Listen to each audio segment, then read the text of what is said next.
പാപികൾക്കിടയിൽ നീചനായി ഞാൻ കർമ്മപാപങ്ങൾക്കെന്നും അടിമയായി ഞാൻ.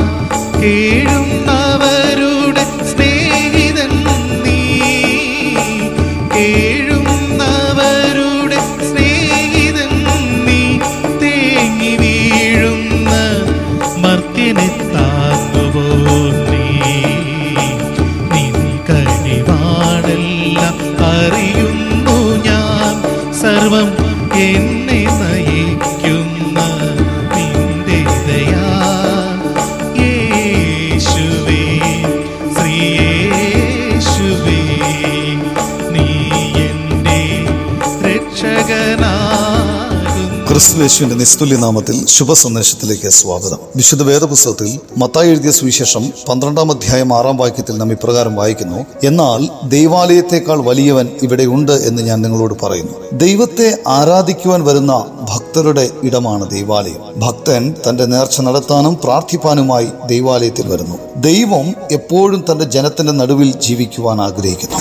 അതുകൊണ്ടാണ് ദൈവം ഏദൻ തോട്ടത്തിൽ ആദാമിനെ കാണാൻ ഇറങ്ങിച്ചത്. അതുകൊണ്ടാണ് സമാഗമന കൂടാരം പണിയാൻ മോശയോട് ദൈവം ആവശ്യപ്പെട്ടത്. അതുകൊണ്ടാണ് ശലോമോൻ രാജാവ് യെരുശലേമിൽ ദൈവാലയം പണിതത്. യഹൂദർ ദൈവാലയത്തെ ഏറ്റവും ഉന്നതമായി കണക്കാക്കുന്നു. എന്നാൽ ഒരു ഭവനത്തിന് ഭവനത്തിന്റെ ഉടമയേക്കാൾ പ്രാധാന്യം നൽകാൻ ആകുമോ? ഇല്ല. കർത്താവായ യേശുക്രിസ്തുവിൽ ദൈവത്തിന്റെ സർവ്വസമ്പൂർണതയുമുണ്ട്. അവൻ ദൈവരൂപത്തിൽ ഇരിക്കെ ദൈവത്തോടുള്ള സമത്വം മുറുകെ പിടിച്ചുകൊള്ളണം എന്ന് വിചാരിക്കാതെ ദാസരൂപം എടുത്തു. മനുഷ്യ സാദൃശ്യത്തിലായി തന്നെത്താൻ ഒഴിച്ച് വേഷത്തിൽ മനുഷ്യനായി വിളങ്ങി. തന്നെത്താൻ താഴ്ത്തി മരണത്തോളം, ക്രൂശിലെ മരണത്തോളം തന്നെ അനുസരണമുള്ളവനായി തീർന്നു. നമ്മുടെ പാപത്തിന് പരിഹാരം വരുത്തുവാൻ യേശുക്രിസ്തു ക്രൂശിൽ മരിച്ചു, അടക്കപ്പെട്ടു. 3-ാം ദിവസം മരിച്ചവരുടെ ഇടയിൽ നിന്നും ഉയർത്തെഴുന്നേറ്റു. അതിനാൽ മനുഷ്യർക്ക് അവനിൽ വിശ്വാസമുണ്ടെങ്കിൽ രക്ഷ പ്രാപിക്കാനാകും. ദൈവത്തെക്കാൾ വലുതാകുമോ ദൈവാലയം? ഇല്ല.